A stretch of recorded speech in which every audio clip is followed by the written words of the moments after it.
Assalamualaikum warahmatullahi wabarakatuh. Perkenalkan, nama saya Yosi Nawabila. NIM saya 0701522025. Di sini saya ingin menjelaskan materi hukum internasional tentang tanggung jawab negara terhadap orang asing, properti, kontrak, dan investor.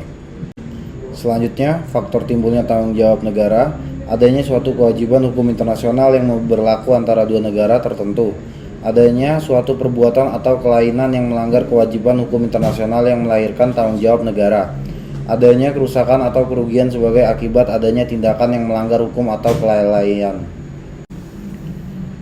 Prinsip umum tanggung jawab negara. Menurut Prof. Safriani, secara umum, para pakar hukum internasional hanya mengemukakan karakteristik timbulnya tanggung jawab negara dalam hal-hal berikut ini.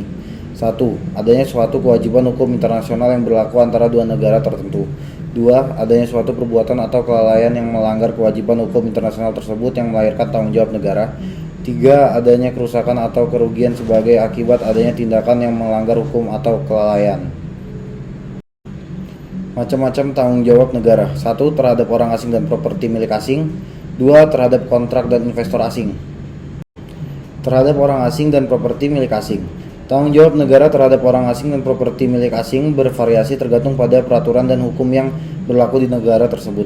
Tanggung jawab ini umumnya diatur dalam hukum internasional dan hukum nasional suatu negara.